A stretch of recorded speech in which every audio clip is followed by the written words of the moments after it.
Sakit. Ano na ano? Biyak nila sa akin. Mama. Kasi dito ang pagmasyadong dyan ka na lang. So, eto na si Mama. Malaki na yung kanyang improvement. Nakakaupo na siya. Dahil nag-inom siya ng Intra. Okay. Tsaka syempre, yung gamot din niya para sa buto. Inuwi namin si Mama dito sa Tugigaraw. Sinundo kami ng kuya ko. Kasi napag-usapan namin na mas maganda kung dito siya magpapagaling dahil marami siyang apo dito. Marami kami magbabantay sa kanya. Kaya inuwi namin siya dito.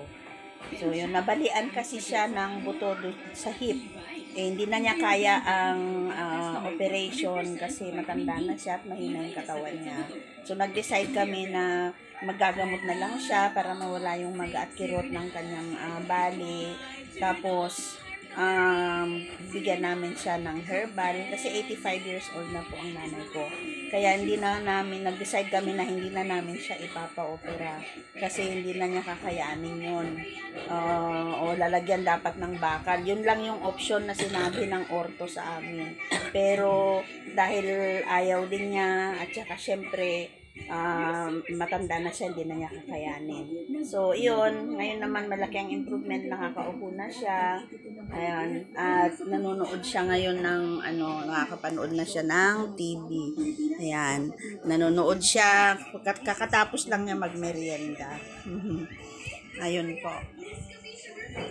Ayan, sana po ay suportahan nyo ang aking channel. Malaking tulong po sa amin para po sa araw-araw na pangangailangan ng nanay ko. Thank you very much for watching po.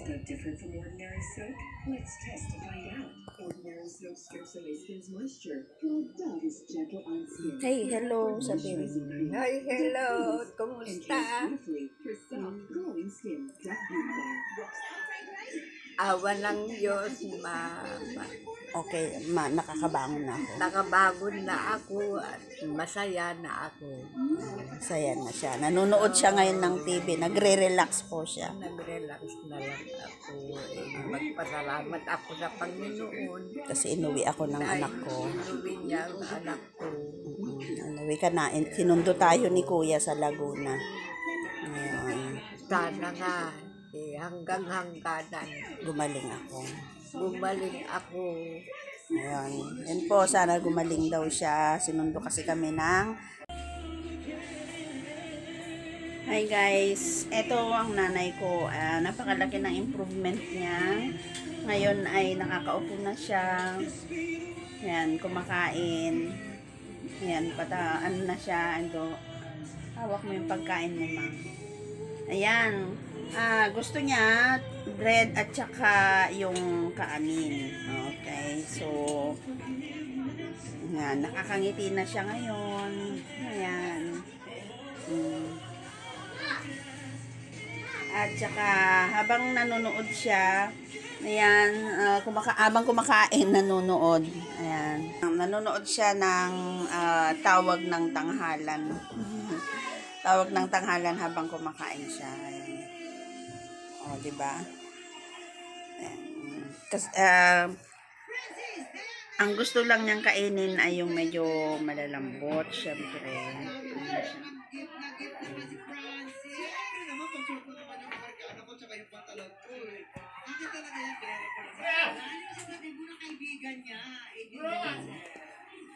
At, ayun. Dahil tapos na siya kumain, syempre kailangan mag-relax, pero konti-konti lang yung kain niya, guys. Ayun. Tapos nanonood siya, ayan.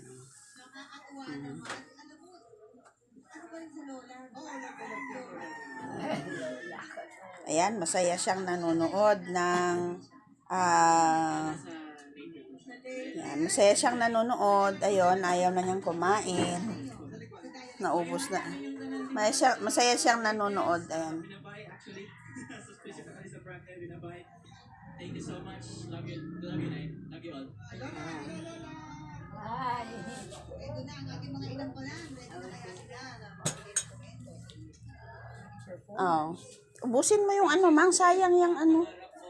Hindi ka pa nga nakakain, ubusin mo. As a singer, sa tingin ko hindi malayo. Tingin ko di malayo. Maraming salamat. Yung version mo, kay Bruno, yes, Bruno Mars, ano? Yung quality ng boses mo, bagay Ayan, nakain po siya. sa interpretation mo itong All I Ask version ni Bruno Mars. Bagay na bagay.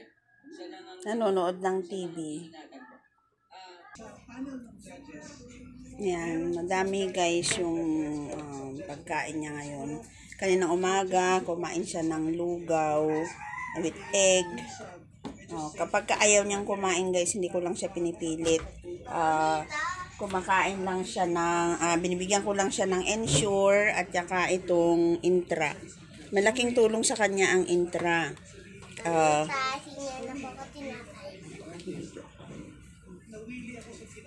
Ayan.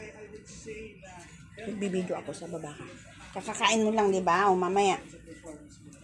Mamaya lang. Okay, yun yung mga ano niya. Ensure. Tapos meron din siyang mga gatas. Maganda sa kanya ang Intra. Nakakatulong. Ang pag-inom ko ng Intra guys, painom ko sa kanya ay meron sukatan. Na kung saan ay yun, may jigger na ganito. Dalawang ganito every after meal. Ayan, para maganda. At saka syempre marami siyang mga pagkain dito. Ayan, meron siyang oatmeal, may bread. Ayan, meron siyang puto. Meron cup noodles. Ayan, meron din siyang mga nagbigay ng milk na ganito. Meron siyang mga cheesecakes. Ayan, yung mga pagkain niya. Ayan. Kasi meron na siyang ready na mga ano lang dito, snacks. Kasi pag nagutom siya, binibigyan ko lang. Kasi para hindi siya, konti-konti lang kasi ang kain niya, kaya madali siyang magutom. Kaya dito yung mga bata, pumupunta sa kanya, upo ka dito, Neng, sa baba. Ayan.